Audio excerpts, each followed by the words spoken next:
Atenção! Começa agora uma teleaula de Geografia do Ensino Médio. Você vai assistir a teleaula de número 14. Bons estudos!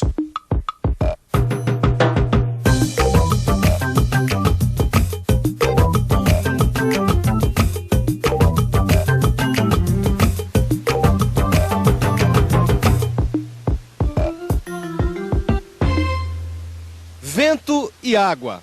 Essas são as duas principais forças que provocam modificações na paisagem. Como a força dos ventos e das águas moldam o relevo, é o tema da nossa teleaula de hoje. Nessa teleaula você vai aprender que a ação das águas dos oceanos, rios e geleiras influi no relevo. Vai ver que a dinâmica das águas é responsável pelos lagos e pela conformação do litoral. E vai conhecer os efeitos da força dos ventos na paisagem.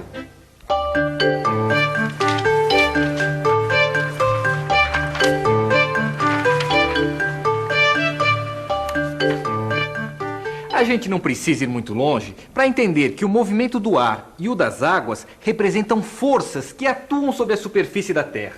O ar e a água são os principais responsáveis pela morfogênese, quer dizer, pelo modelado do relevo. E um bom lugar para ver isso é na linha da costa. A linha da costa marca o encontro dos oceanos com os continentes, que apresentam uma série de formas geográficas, que são exemplo do modelado da paisagem, devido à ação das águas e dos ventos, como são as praias, as dunas, as restingas, os deltas e os estuários. Bom, Vicente, os estuários são formados nas embocaduras dos rios, certo? Exatamente, e eles sofrem a ação da água do oceano e da água do rio. Mas espera, tem uma coisa que eu não entendi. O quê? Como é que atuam essas forças das águas, dos ventos e, sei lá, como é que faz? Pois é. Como atuam essas forças, hein? Os ventos e as águas provocam principalmente a erosão. A erosão é a retirada de material das rochas ou dos terrenos. Esse material é depois carregado e depositado em outras áreas através da sedimentação.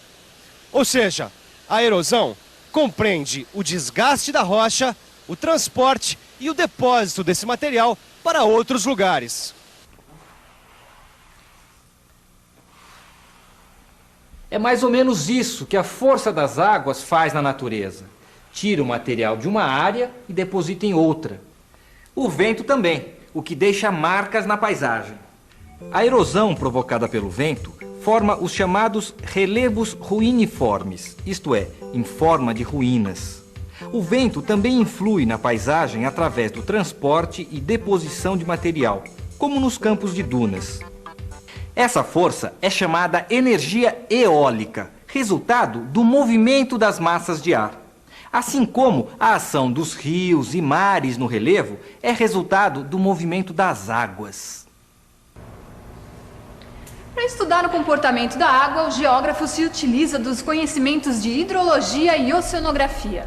A oceanografia estuda os aspectos físicos e biológicos do oceano. A água do mar está em constante movimento. O movimento das correntes marinhas, o das marés devido à atração gravitacional do Sol e da Lua, o das ondas devido aos ventos. Esses movimentos, aliados ao escoamento das águas dos rios e das chuvas, transformam a zona costeira numa área sujeita a constantes mudanças. Mudanças? A gente já não viu que a força da água tira material de um lugar e leva para o outro? Bom, viu, mas você está querendo dizer que o litoral está sujeito a modificações? Exato. Por causa do comportamento dos rios, dos oceanos, das lagunas, é isso? Isso mesmo. Porque, olha, Gil, são áreas muito instáveis, entendeu? Então a ação humana pode acelerar modificações que podem ser irreversíveis. Mas espera aí, como é que dá para ver isso na costa?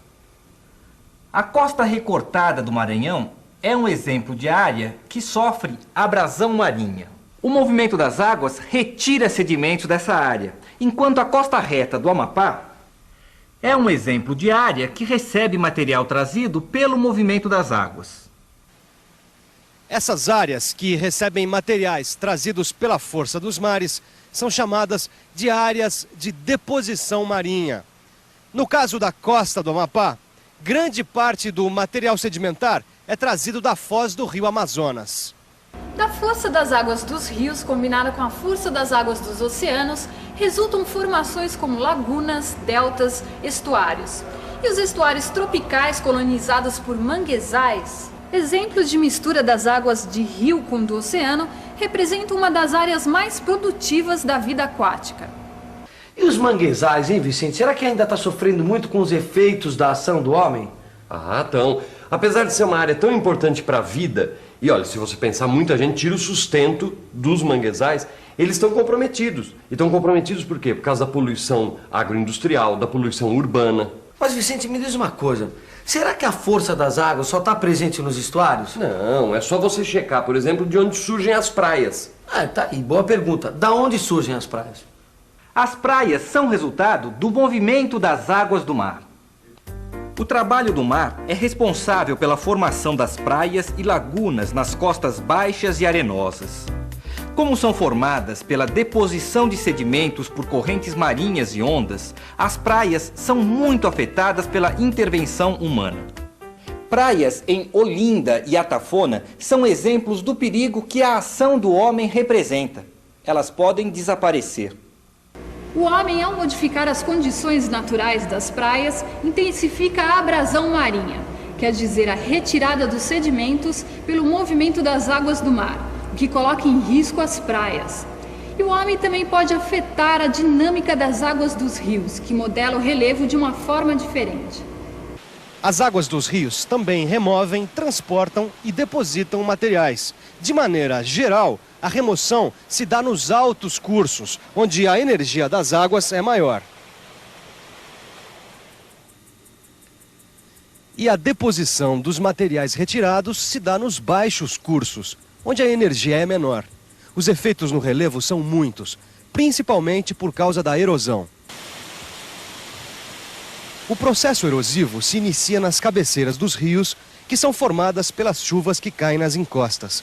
Esse movimento desgasta montanhas e cria vales amplos ou cânions escavados. A resistência da rocha que a água encontra e a altitude que dá mais ou menos força ao rio é o que influi no efeito sobre o relevo. Para analisar a dinâmica das águas, o geógrafo interpreta a rede, formada pelo rio principal e seus afluentes. A superfície por eles drenada forma uma bacia hidrográfica. Um dos métodos utilizados para interpretar essa dinâmica e representar a distribuição da energia física de um rio em seu curso é o desenho do perfil hidrográfico. O rio Iguaçu, por exemplo. O Iguaçu apresenta desníveis pronunciados, devido à presença de rochas mais resistentes à erosão. Seu perfil hidrográfico pode ser representado por esse gráfico, que mostra que o Iguaçu possui um elevado potencial para o aproveitamento da energia hidráulica. Quer dizer então, Vicente, que a força das águas dos rios provoca um efeito de erosão. Exatamente. E a sua dinâmica vai... A dinâmica vai depender da resistência das rochas, do curso desse rio e da altitude que ele se encontra. Bom, entendeu? Então o perfil hidrográfico mostra a distribuição da energia física do rio. Exatamente. Você pega, por exemplo, o Rio São Francisco. Tem trechos encachoeirados no seu alto e baixo curso, que permitem aproveitamento energético. E declives suaves no médio curso, próprios para navegação. Tudo isso pode ser representado no seu perfil hidrográfico. E o maior rio do mundo, o Amazonas, ele nasce nos Andes, onde as mudanças de altitude são grandes, e corre em uma imensa planície fluvial, com pequenos desníveis. A dinâmica fluvial pode sofrer modificações que intensificam os processos de erosão ou deposição dos materiais. Por exemplo, aceleração ou diminuição da erosão nas encostas, alterações climáticas que modificam o volume de água dos canais fluviais ou variações da crosta terrestre. Tudo isso pode alterar a dinâmica das águas de um rio. Mas existe ainda uma terceira forma pela qual as águas modelam o relevo. Outra maneira das águas modelarem o relevo é em forma de gelo. E o poder de abrasão das geleiras é maior. Em forma de gelo, a água carrega material mais pesado. O movimento das geleiras provoca a chamada erosão glacial. O gelo em movimento carrega material grosseiro em seu fundo, com grande poder de abrasão. No passado, a erosão glacial foi responsável pela formação de costas altas e escavadas, vales em formas de U. Exemplo de sua marca no relevo são os fiordes. Hoje a ação das geleiras pode ser vista nas áreas próximas aos polos e às grandes montanhas, como os Andes, onde está o glaciar Perito Moreno, uma das maiores geleiras em movimento do planeta. O estudo da força das geleiras, das águas dos rios e dos oceanos permite ao geógrafo a compreensão da dinâmica natural das paisagens e contribui para ajustar o ritmo das atividades humanas com o das forças naturais. E agora, que tal a gente revisar? E atenção, se liga aí que é hora da revisão.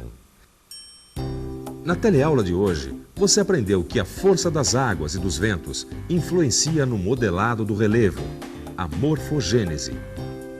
Viu como o movimento da água dos mares influi no litoral, tirando material de uma área e depositando em outra? E como a atividade humana interfere no processo natural? Aprendeu que a dinâmica das águas pluviais e fluviais é responsável pelos vales e que é possível representar o leito certo de um rio através de seu perfil. Viu o efeito da ação dos ventos no relevo e a força das águas em forma de gelo.